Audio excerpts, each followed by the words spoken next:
right, everybody. I got another very special guest for you all. I want everybody here to welcome to the show Mr. Phillip Sevy. Welcome to the show, Phillip. Oh man, thank you so much for having me. It's a pleasure to be here. So, with all of our new guests, we always ask, what's your secret origin? What made you get into comics, but then eventually want to create comics? Yeah, it's a great question, and it's kind of fun. Like some of the first memories I have as a child involved comic book action figures. So literally, the first thing I remember is getting some Secret Wars action figures in the wee early '80s. So I've always just been a fan. It's been with me forever between cartoons and toys and comics. And when I was 9 years old, I came across a comic store in the mall. I grew up in Southern California, and they had stacks of Jim Lee and Chris Claremont's X-Men #1 in the window. And I was already a fan of X-Men. I'd been watching the Fox animated show at the time. And it was just like, oh my gosh, X-Men #1, that's amazing. It's going to be worth so much money, is how I talked to my mom into letting me buy it. And started collecting comics. Little did I know, 2 years after this book was released, the reason there were stacks of them still in the window is because it's the highest selling comic book of all time, and everyone had 300 copies in the window. But after getting that issue, I took it home that night and read it, and just, I mean, obviously, it's Jim Lee X-Men art. It's like perfection, and that night I decided, like, I'm going to be a comic book artist. So I've been drawing comics and stories and stuff up to that point, but that was my major life decision, and it took me a little bit to get there. I mean, I started going to conventions in the 90s and in San Diego Comic-Con. I started showing my portfolio around as a teenager, and kind of took a circuitous route, ended up in art school about 10 years after that, after a stint in corporate finance. And I graduated from SCAD, which is the Savannah College of Art and Design, with a degree in sequential art, and then just started hitting the pavement. And through combination of a book I did for an Action Lab miniseries called The First Hero, I was a runner-up in the Top Cow Talent Hunt in 2014 and started doing books for them, and just kind of slowly broke my way into the industry, mainly as an artist.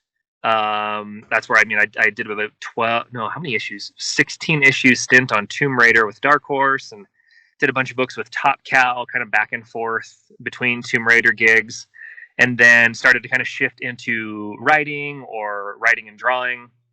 And yeah, that kind of brings us up to today. So, however, it's been 28 years since I ran into that X-Men comic in the mall. Maybe 29, but I guess you could say I'm there or on my way. So I'm always fascinated by the talent hunts. For an artist, I've heard the writer's side of the story. For an artist, what goes into those talent hunts, specifically for Top Cow in your case? Sure, yeah. So the year that I applied, they had 2 or 3 different scripts they sent to every artist who was interested. And I drew from it was an Artifact script, which was like a Witchblade Darkness crossover, and it was an 8-page sample I had to do. So I just did a bunch of research, and I poured my guts into those pages and submitted them. It was the end of 2013, and then in April 2014. At this point, honestly, I'd kind of forgotten that I even entered there, because, as you know, an artist trying to break in, you're sending samples constantly to tons of people. So my brain had kind of forgotten that I'd applied for that by the time they announced the winners. And that year, like, Isaac Goodhart was the winner. Isaac went on to illustrate Postal for Top Cow, and then he's done a ton of stuff for DC, like their Under the Moon and Victor and Nora graphic novels and whatnot. So Isaac won that year, and there's just like Teenie Howard was the winner of writers, and she's writing Excalibur now, among a million other Marvel things. And there was just a huge group. That year they had 15 runner-ups, which really benefited me, because if they had like 3 runners-up, I probably wouldn't have made the cut. But yeah, like I got to do a short story in a backup issue of Witchblade, I think, and the person who wrote it was Ryan Cady, and Ryan's doing a bunch of writing for Marvel right now and DC and other stuff like that. So it was just a built-in amazing community of people. Some of the other people I got to know through that was like Steve Fox, who's got the new Spider-Ham graphic novel coming out with Marvel and Scholastic, and he's also working on Razor Blades with James Tynion and editing Department of Truth. And like, I've amazingly talented, gifted group of people that we all happen to kind of line up at the same time. And like, that's like 3 or 4 people. I could name probably 10 people out of that group, either my year or the previous year or the following year. So it was just, Top Cow was amazing in doing that. And discovered a lot of really cool talent and me.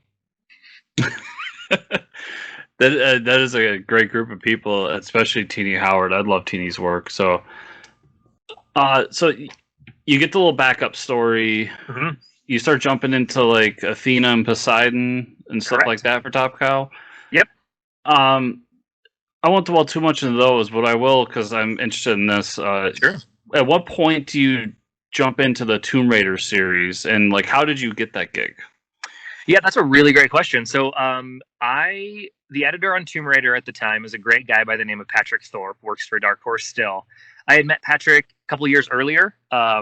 A friend and mentor of mine, who Robert Atkins, who's an artist, introduced me to Patrick in a roundabout way. I was like, who would be good to talk to Dark Horse? He's like, I've worked with this editor named Patrick Thorpe. He's awesome. Let me introduce you.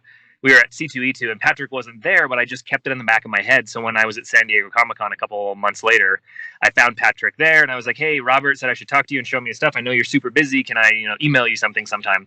So we connected that way and just kind of kept up. Every 6 weeks to 2 months, I'd send him some new stuff. And he's an awesome guy, super, super kind and very generous with his time. And in about fall of 2015, I was working on The Tithe, which was a 4-issue arc that I drew for Top Cow. And I was just, at that point, I was sending PDFs of published work I was doing to these editors I knew. And Patrick replied like a day or two after I sent him the stuff and was like, hey, man, what are you doing right now? I have something that I think you'd be really good for, and it's pretty high profile.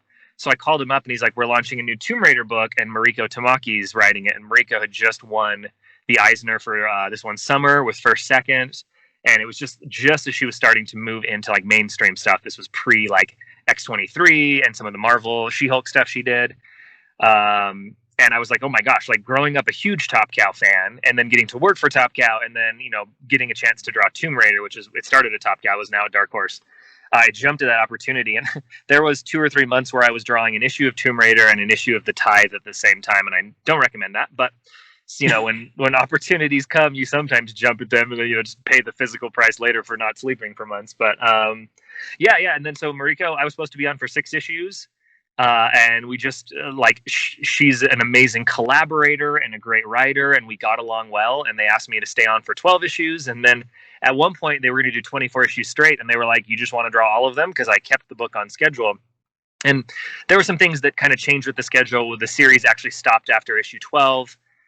Then Jackson Lansing and Colin Kelly came on, and they did a 4-issue mini with Ashley Woods. And then they were doing a second 4-issue mini to kind of end this volume of Tomb Raider before the new game came out. And then the editor who was editing Tomb Raider at the time they changed editors a couple of times, as books will do. She reached out to me and was like, hey, I love the work that you did. Do you want to come back and do a couple more issues? And I was like, I would love to. I loved drawing Tomb Raider. I loved the fan base. It just was an incredible opportunity. And still to this day, it's the most high profile / name recognition stuff that I can say that I've worked on to people I meet in everyday life who don't follow comics. They're like, what have you drawn? It's like, well, like Tomb Raider, people at least know the video game, so that's the fun connection for them. Well, if my timeline's correct, I remember that reboot of the whole series coming out, and then they around that time announced that book, and I remember being like, okay, I'll see what this new Tomb Raider is all about, because I played the ones on PlayStation 1 when I was a kid. Yeah. And just loving how they revamped everything. Oh, yeah. The game's and make it such a better character.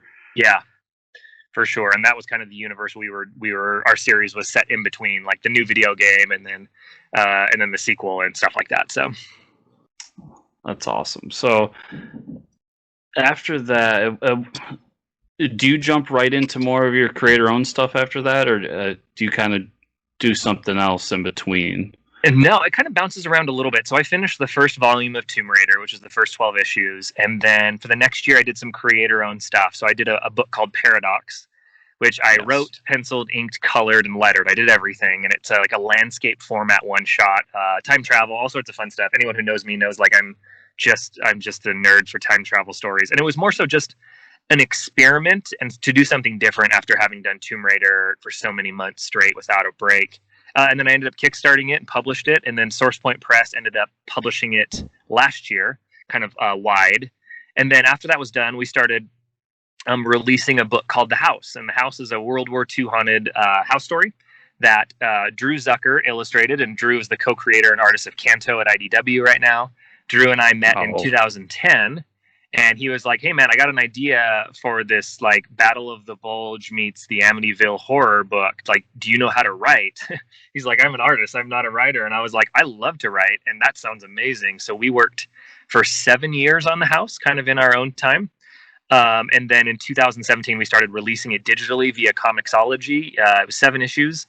And then at the end of the year, we kickstarted the collection of that. And then by early 2018, we had the nearly 200-page trade out. So that was like 2017 was a lot of creator owned stuff and really fun. Got to run Kickstarters, got to do a lot more different things than I was previously doing. And then after that, that's when I came back and did more Tomb Raider. And I also did a series called The Freeze over at Top Cow, which was the first time I got a chance to color myself. So I was doing pencils, inks, and colors for The Freeze. yeah, and I know the Paradox is the first time I actually recognized your name. Oh, awesome. You get into time travels. If you just write sci-fi in a book, you're probably gonna get me to buy it. But I remember reading and just loving everything about it. So you do Paradox, and Uh-huh. then you kind of flip roles for the house. Like Yeah, I mean, I know you did both for Paradox, but you were always an artist up to then. And then your buddies calls you up, and of course, Kanto is what it is today, exactly. and is like, "Hey, you want to come do this thing with me?" And you're like, "Yeah, I'll write it." Like, how was that transition from doing everything, from being an artist, going to do pretty much everything, and then being like, "Okay, I'll just write and let somebody else draw it for me." Yeah, no, it's a good question. It wasn't too bad a transition, just because I started writing it years earlier. It took us a long time to get the book done, obviously, just by doing it for ourselves out of sheer force of will. It was a little bit of an adjustment to not be the artist on what I was writing. I'd written for years, so like I was comfortable in that respect. I've learned a lot, obviously, and since then. But I think working with Drew, like I had to be comfortable so that once I gave him the script, like that was his responsibility, and it was not professional of me to try and draw the book for him. And I don't think I stepped on toes too much. It just was a little bit of a paradigm shift for me mentally. And it would be really cool to get pages back because it wasn't just like I write this, you draw this. He would sometimes completely change the way things happen. And like instead of like 2 pages, he was like, "I got this one. Let's do 10 pages for this sequence." I think the prologue to the story is one of our favorite things we did, and it was originally like scripted as a 2-page thing. He was like, "Hold on, I can make this better," and I think he made it like 10 or 12 pages. And then I went back in after I got the pages and like wrote this entire prologue, like pulled from the journal of a journal found in a riverbed in the 1970s, like some sort of creepy prosaic type thing, which we did from time to time, and we just kind of found really fun ways to play off each other's strengths, and it was a really cool experience.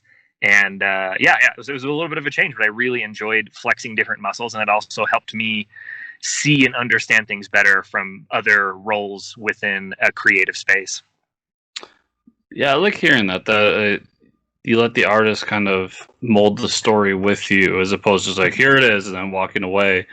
Did you, as an artist, did you ever do that with other writers, where you're like, "Hey, I think we could mold this a certain way," and then they adjusted their story? Yeah, I've got a chance to work with just some of the like the best writers in the biz, not just like skill wise, but like collaboration wise. Really, like the way that Marika wrote her scripts is she would say like page 1, 2, and 3. Like she would break down pages, but she would never break down panels, which that's how I actually like to work. I like to be able to add a couple more panels or lose a few panels if I can find a way to tell the story better. And after once we kind of got into a groove, like she knew how I was going to approach something. So there were times where she was like, pages 1 through 8, here's the setting, here's what's going on, go wild. And like that would be the amount that she would give me, and then she would go back in and script any dialogue that needed to be done. But yeah, I like a little bit more flexibility. And I think every writer I've worked with, whether they are like very specific in their script or more relaxed, there's been times where I come to them like I won't do anything without checking with the writer and editor first, but I'll be like, "Hey, I have this idea about this or about that. What do you think?" And as long as they're cool with it, and everyone's been really had a lot of flexibility to just be like, "Yeah, let's see what that happens." I remember when I did The Freeze, Dan Wickline was the creator and writer of that book, And after I read the first issue script, I was like, Dan, I want to do the whole script in like 9-panel grids. I think it works really well for this timing moment. And then the final page is this giant splash. So we keep everything really contained. And it was not written that way. And Dan was like, all right, dude, let's see how it looks. And, we ended up really liking it. It was like way more work than I thought, because there's 6 characters talking at all times, and you never think, how do you fit 6 characters in 9 panels? Because he didn't write it that way. Then as I was in the middle, I was drawing, and I was like, what the hell did I do to myself? But it ended up being really cool. So I like the flexibility, and I've had amazing writers who've given me reign to play with the visual storytelling. Like I feel my goal as a collaborator is to always take the piece that I'm given and make it even better. My baseline goal is to do it justice, but I'm always trying to be like, what can I do to take these awesome words and conceptualize them even better to play to what we're trying to get for. I ask a lot of my writers, like, what do you want out of this scene or out of this issue? If I have the ability to hopefully emphasize that a little bit. Yeah, and it's something you're seeing more in comics today, where instead of writer penciler or writer artist, it's storytellers. Yeah, and then those two, and I like that because it makes me feel. You always have those old stories of basically after Kirby's generation, where it was here's a basically a play script, make it into a comic, and there was very little flexibility there. And I seem to see it like making a turn again, where it feels like the artists are really like, well, what if we, really letting them be the director of the movie. Yeah. So you're doing the freeze. He says the first time you ever colored yourself. How was that experience for you?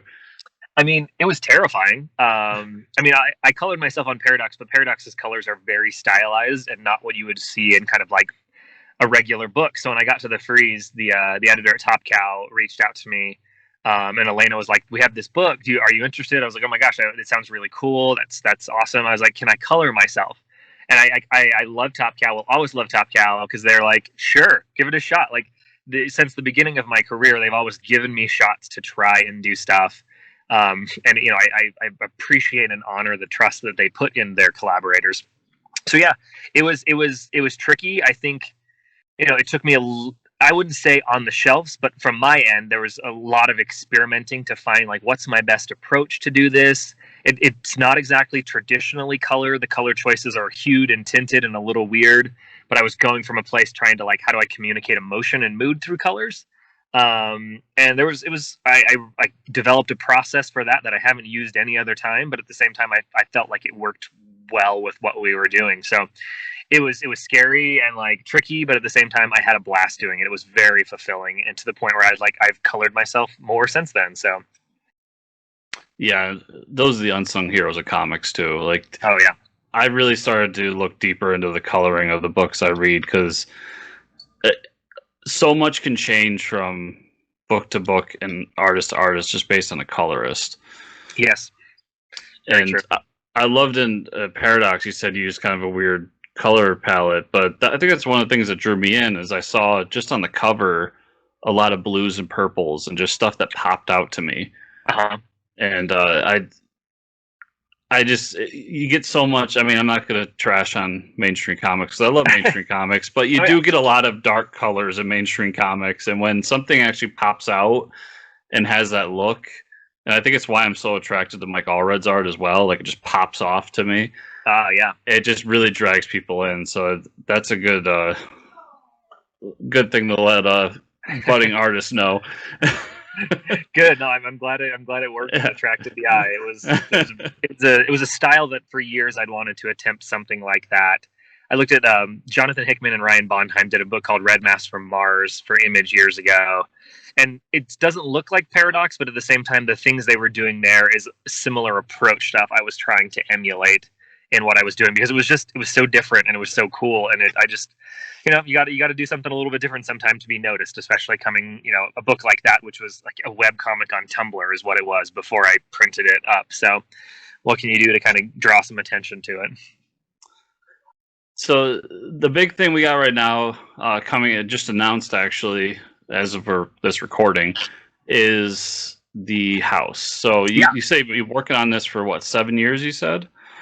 Yeah, so we started in 2010, and then we had completed it and released it by 2017, and then we kickstarted it. We had the trade out in 2018, and we've just been like hand selling it for years to individual retailers, to people at shows, obviously to our Kickstarter backers. And we got to a point last year where we've sold out nearly the entire like 1,000 copy print run, like by ourselves without wide distribution. So at that point, I reached out to my editor at Dark Horse. This is the same editor who brought me back for Tomb Raider. And then we did a book together called Triage at Dark Horse, which was a creator-owned book that I did, that I wrote, penciled, inked, and colored. The only thing I didn't do was letters and color flats. But we worked together on Triage. That was a fantastic experience. We've got a really great relationship. She's amazing. I'm working on another book with her right now that hasn't been announced yet, but hopefully, by this time next year we can talk about it. Yeah, so with the house, like we just about sold everything out. We've had a lot of great reviews and feedback over the years. So I hit her up and I was like, hey, would Dark Horse be interested in republishing this? Here's all the reviews we've had. Here's all the lists we've been ranked on as like best horror comics and things like that. So she was like, I love this book already. Let me send it up the ladder. And within a few weeks, we had approval. And so they will be publishing the book October 13th, I think. And we got a new cover. We're doing some new like background behind the scenes stuff in the back of the trade, but it will just be the content of the story we've released. It'll just be available on Amazon and comic stores kind of everywhere. So it has a much wider platform release this time. So you went through the whole Kickstarter process, and obviously you had your moment there, but how is it after 7+ years of working on this thing to finally get it to wide distribution? It's awesome. So I mean, by the time it's released, it will have literally been 11 years since we started on the book, because we started in October 2010. So it's one of the things that I end up teaching a lot of artists. I've worked in colleges. I do online courses, and one of the things I try and tell them is, like, as an artist, you're always going to get better. The more work and practice you put in, the better you'll get. So the best thing you can do on every project is work your hardest, so that as you get better, you can look back at older projects, and while recognizing the growth that you've made as a storyteller, you can also appreciate the hard work you put into it. And that's how I feel about the house. Actually, it is probably the book that I'm one of the most proud of that I've done. Drew and I talk about it from time to time, where like he's like, "Can I go back and redraw everything?" I was like, "No, Drew, it took you 3 years to draw it. You got a million volumes of Kanto you got to do. You cannot go back and redraw the house." But I'm still so proud of that book and the story, and it finds new readers all the time, and it's going to obviously with this find a lot more readers, and we're proud of it. It's something we worked on for a long time, and I feel as artists and storytellers we've learned a lot, but it doesn't take away from the book. I still think it's something that's really good, and it has just a piece of us in that book, and for as long as I'm in comics or whatever, I can still look on that book with pride and know that it's a solid piece of work that we birthed into the universe through sheer force of will, because no one was going to do it except us. It's the beauty of Kickstarter. Exactly. So I realize as we're talking, at no point did we discuss what the house is about. Do you want to give a quick pitch on that? Yeah. So it's December 1944 during the Battle of the Bulge, and a squadron of U.S. soldiers is lost in the woods. And as a blizzard starts to set in, they stumble across an abandoned manor house where they seek refuge from the storm. Once they get inside, however, the doors disappear, and things start to get weird after that. So it's about they're trying to escape from whatever they're actually inside of, and it's kind of a psychological horror. And yeah, that's kind of our elevator pitch for the book. And this cover, I don't know which one of you did it, but it's stunning. Was this the original cover for the Kickstarter, or was this something new you guys did recently? So the recent cover with like the skull behind the house and all the figures in the ground, very little. So that's the new cover for this edition. Drew penciled and inked it, and then I colored it. So yeah, I don't think I've done any published artwork for the house. I've done a couple sketches here, a lot of sketches for people like in the book and stuff like that, but everything published, I think, has been his line work. I've colored a little bit here and there. Colored a couple of the covers. Jen Hickman colored the whole book themselves. So yeah, but that's him. That's Drew's art right there for the new edition, and he did a great job. I'm excited. We have a whole bunch of background work we're going to release over the next couple months of all the different layouts and then the pencils and inks, and I actually colored the cover 3 different times, so there's 3 different versions I'm going to show people, and then kind of why we went with the direction we did for the final one. So yeah. Yeah, the metalhead in me is always attracted to the soldier, the skeleton soldier look. It's always Yeah, no, it's cool. Like Drew did a great job on the book. So yeah, like you said, that's going to be out in October. So I believe that's in the previews that we all just got this week. Am I correct about that? I'm trying to think if it's in these so the solicits for the book just went live last week. We just announced it this week, so I don't know if it's in the previews that came out like this week or if it's in the next previews, because I'm bad at keeping track of all of that. Yeah, I believe it's in this one, because I think this one's. You said it's in October. You said it's coming out in October, yeah. Oh, then yeah, it's going to be next month's previews. So yeah, everybody make sure to look through your previews and check that out. Make sure you order a copy from your comic store. Phillip, before we send you off, where can people follow you online to keep up with all your great work? Thank you. Yeah, I mean, I've got just a website. It's phillipsevy.com. And that just kind of has links to like, portfolio gallery and my social media. I'm on Twitter at Phillip Sevy and Instagram at Phillip Sevy Comic Art. My website also has a shop if you want to pick up a copy of the Kickstarter of the House or Paradox, the Kickstarter versions. You can also order Paradox through your local comic store, and the House coming up shortly. So, yeah. Awesome. So yeah, everybody check out the links in the show notes down below to Philip's website, as well as the previews.com site for the House, so that you can get the codes to let your local retailer know, like, hey, I need this book in my life. Yes, that would be fantastic. So yeah, Philip, thanks so much for being on. We always appreciate people taking the time to talk to us, and yeah, hopefully we'll talk to you again soon. Thank you. I appreciate it so much. Let me know. I'll come back on whenever. I love having the opportunity to talk comics, and I appreciate the time you gave me.